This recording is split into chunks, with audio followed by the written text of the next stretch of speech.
ne repousse pas au lendemain ce que tu peux faire aujourd'hui. Combien de gens aujourd'hui, mon frère, sont en train de mourir subitement?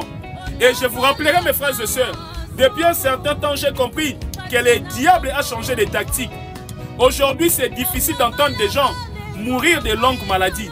Aujourd'hui, généralement, les gens meurent des crises. Il a fait la crise cardiaque. Il avait fait les AVC. Mais après, il avait fait la rechute. Et après la rechute, c'est là à nouveau emporté. Vous voyez, mon frère, le diable a changé de tactique. Et tu ne sais pas qu'est-ce qui t'attend aujourd'hui. Peut-être tu t'attendais à ce que tu vives encore longtemps.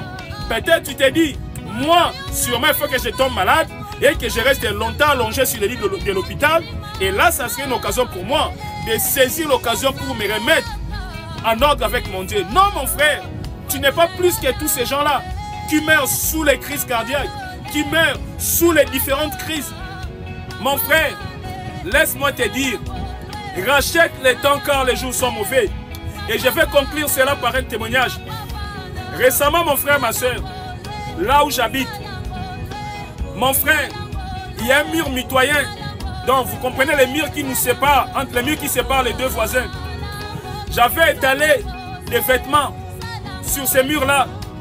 Et tellement il y avait quelques vêtements qui s'étaient retrouvés de l'autre côté, je me suis dit, il faut que j'aille chez les voisins pour récupérer les vêtements. Mes frères, j'oublierai jamais, il était presque midi.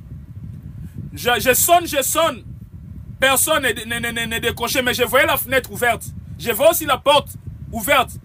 Mais sauf que là où je suis, tu ne peux pas rentrer chez des gens comme ça sans leur autorisation. Mon frère, je suis resté longtemps. À un moment donné, j'ai vu une femme qui s'est présentée. J'ai dit, madame, vous habitez ici? Elle me dit, non, j'habite pas ici, mais ici, c'est chez mon copain. Moi, j'ai dit, ah, ça tombe bien. Il y a mes vêtements qui sont tombés chez vous là-bas. Il me dit, oui, mais je n'ai pas les doubles des clés.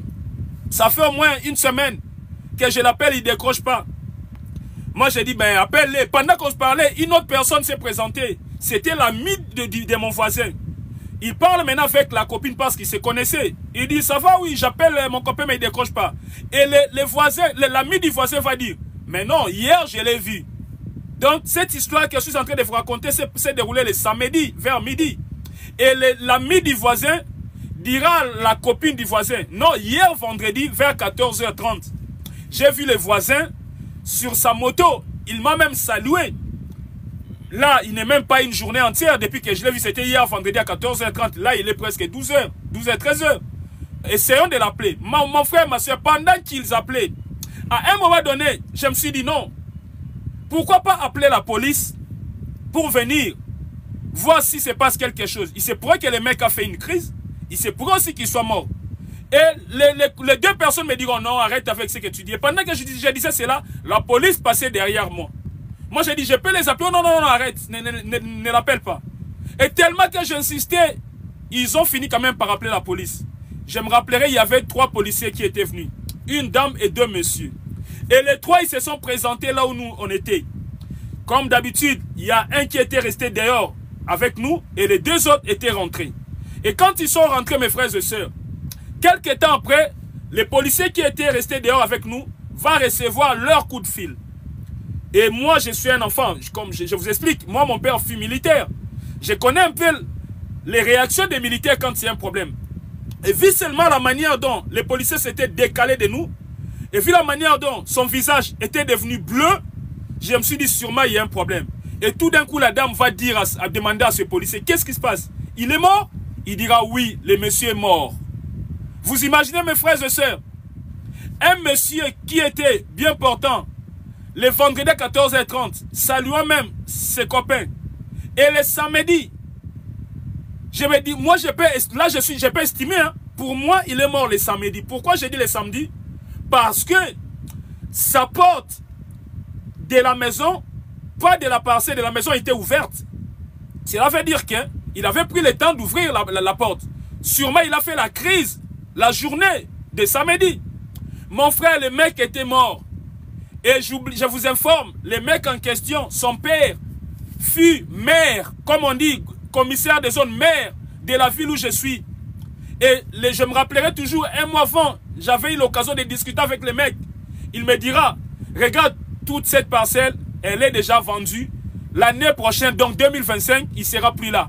Mon frère, si vous regardez la parcelle, vous pouvez construire 3 gros immeubles dans cette parcelle-là, habitant peut-être même entre 500 000 personnes. Mais cela appartenait à une seule personne. Mais au moment où je vous parle, le monsieur est décédé. Mon frère, il a laissé des voitures, Porsche, BMW, il a tout laissé. Mon frère, c'est pour vous dire, ne repoussez pas au lendemain ce que tu peux faire aujourd'hui. Voilà pourquoi, mon frère, toi qui as le cœur de pierre, notre Dieu te rappelle, arrête avec ce cœur de pierre, accepte le cœur de chair. Or, la seule façon d'accepter le cœur de chair, c'est de mener une réelle vie de repentance. C'est d'avoir une réelle conversion. Voilà pourquoi la Bible dit, si vous entendez sa voix, n'endurcissez pas votre cœur. Et mon frère, c'est par cet exemple que je tiens à vous demander, toute personne qui est touchée par cette parole, mon frère, n'hésite pas, écris-moi sur ma page. On peut parler, on peut discuter. Mon Dieu peut se révéler dans ta vie. Je sais qu'il est capable de changer ton cœur. Cela ne dépend que de toi, mon frère. Notre Dieu, c'est un vrai démocrate. Il te laisse la possibilité de décider. Mon frère, je vous demande de vous abonner massivement sur ce compte. Abonnez-vous massivement et faites un tour sur ce compte. Vous serez bénis. Je vois beaucoup de retours. Les gens de différentes communautés, des blancs, des gens de couleur, toutes les communautés, toutes les races, je vois des différentes personnes qui sont abonnées sur mon compte. Je vois des réactions.